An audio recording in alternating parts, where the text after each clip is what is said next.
আমি ভিক্ষা করে ফিরিতেছিলেম গ্রামের পথে পথে। তুমি তখন চলেছিলে তোমার স্বর্ণরথে। অপূর্ব এক স্বপ্ন সম লাগতেছিল চক্ষে মম।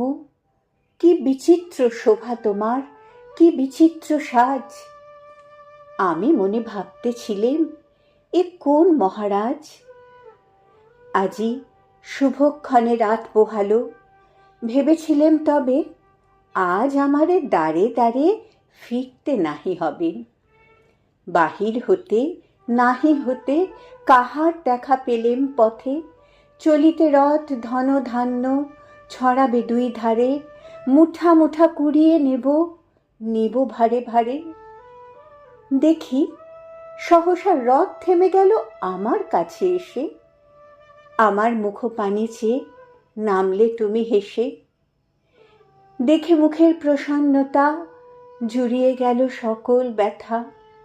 হেনকালে কিসের লাগি তুমি অকস্মাৎ আমায় কিছু দাও গো বলে বাড়িয়ে দিলে হাত।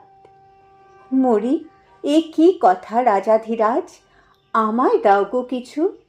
শুনে ক্ষণকালের তরে রইনু মাথা নিচু।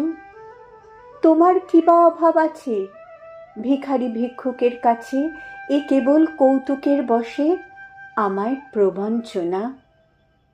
ঝুলি হতে দিলেম তুলে একটি ছোট কণা।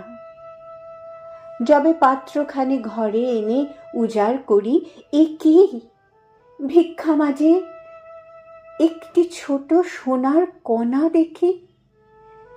দিলেম যা রাজ ভিখারিরে, স্বর্ণ হয়ে এলো ফিরে।